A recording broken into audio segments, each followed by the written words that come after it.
banks of the Nile. In the end, it leads you back here to Jerusalem. And it's here that you again see what the Middle East conflict is all about in a microcosm. You see it face to face.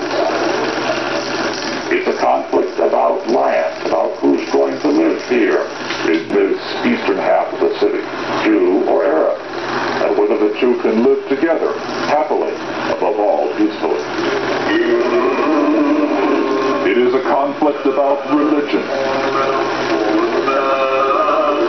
The Arab claim to Islam's holy places in East Jerusalem, a claim which grows louder as Islam itself becomes more politically potent following the fall of the Shah and the rise of Ayatollah Khomeini.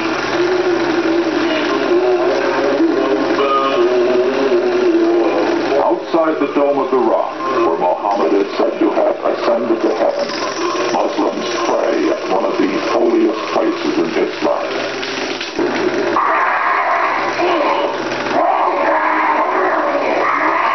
The chant is Palestine, Palestine, a call for the liberation of Palestine, what is today Israel. These children are at a refugee camp in Lebanon. They are taught at an early age that Palestine is their home, that they have a right to return there. These children are Israelis. They are planting their flag on land Israel occupied in the 1967 war, the West Bank of the Jordan River. Israeli children are taught that this land is called Judea and Samaria, that it is the biblical homeland of the Jews, that therefore they have a right to live here. So Israelis continue to move in, to build their settlements on the West Bank.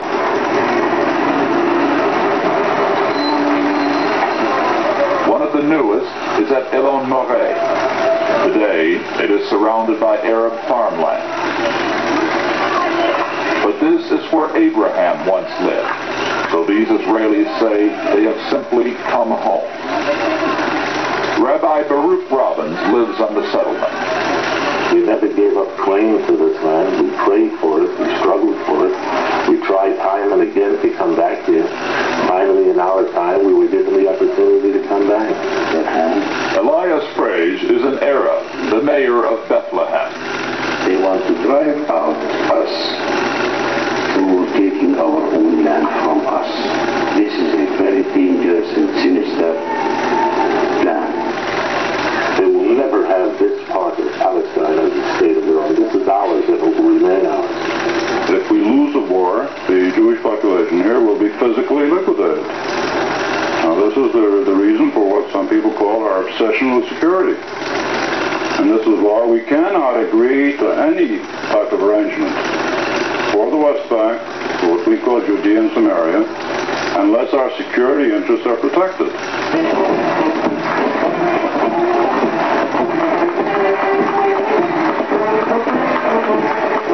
If the Americans are really interested to find a just and lasting peace in the Middle East, they have better talk to Mr. Arafat and PLO. Because without the full participation of the PLO, there will never be any peace in the Middle East. This is a PLO training camp. This summer, the United States tried to get the Palestine Liberation Organization and Yasser Arafat to drop their stated goal of destroying Israel and to officially recognize Israel's right to exist. The hope was that that would bring the PLO into the peace talks on the future of the West Bank. The American initiative angered Israel. However, President Carter said that the United States will not recognize a Palestinian state on the West Bank, and that angers the PLO. The struggle for American support has reached the streets in this country, including pro-Israeli and pro-Palestinian demonstrations like these in New York. The resignation of Ambassador Andrew Young because of his contact with the PLO has sharpened the issue. The United States is committed to Israel, but needs Arab oil. The United States is caught in the middle. On the one side are the Saudis. They speak softly, but their oil is a big stick. They want the United States to put pressure on Israel. The only way that any movement can occur on the part of the Israelis is by wielding such pressure, not only from the United States but also from Western Europe and public opinion. Israelis like Aaron Yari, former head of intelligence, are aware of the Arab oil weapon. It can be used in two ways, supply and price. And both fashions, in both manners, can create difficulties for the people in the United States, and therefore, pressure on the administration, pressure on Congress, and therefore might lead to pressure on us. I think it would be a disaster if the United States admitted and acted upon oil blackmail.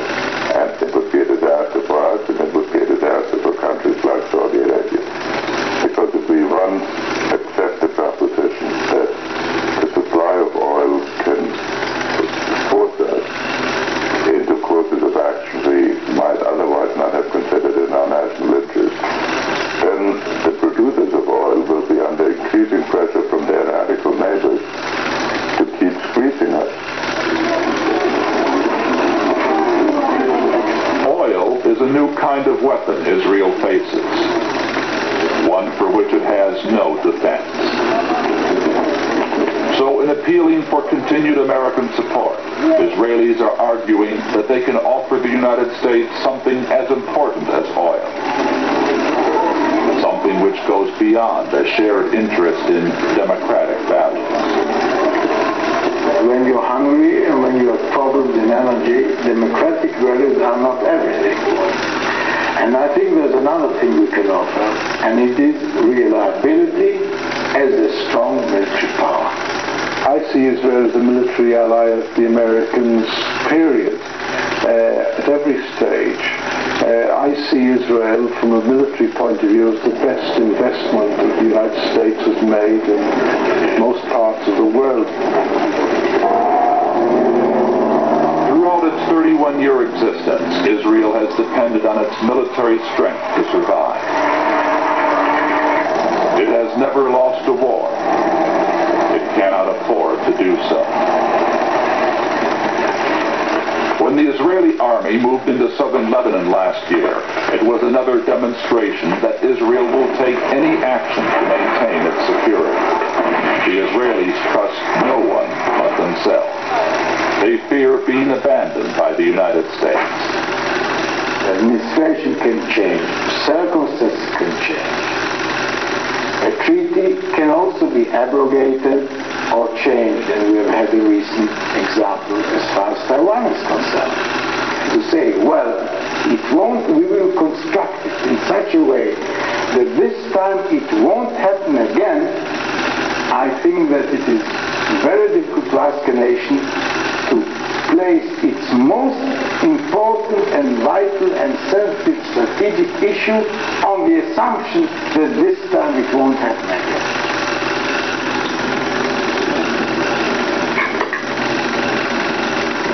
What is happening in the Middle East is clear. The more the Arabs use their oil weapon, the more Israel will feel threatened, will feel forced to rely on its military strength. The implications are ominous. And caught in the middle is the United States. What should we do? What is in our national interest? I think that we have deep historical and moral commitments to Israel. And we will fulfill those commitments. We have made this clear on many, many occasions. And it's very fundamental to our foreign policy. I think the long-term interests of the United States and Israel in the Middle East can be harmed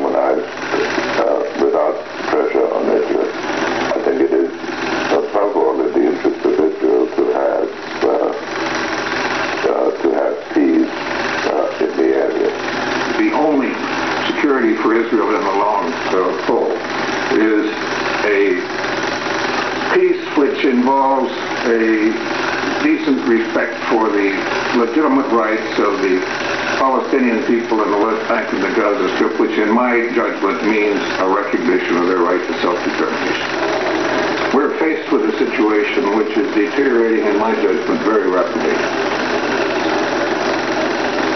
For 3,000 years, Jerusalem and the land around it has been a prize worth fighting for.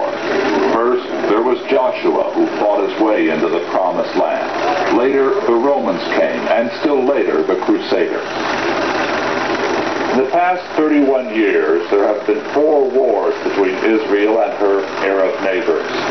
The next Middle East war will not be some regional conflict which we in the United States can avoid.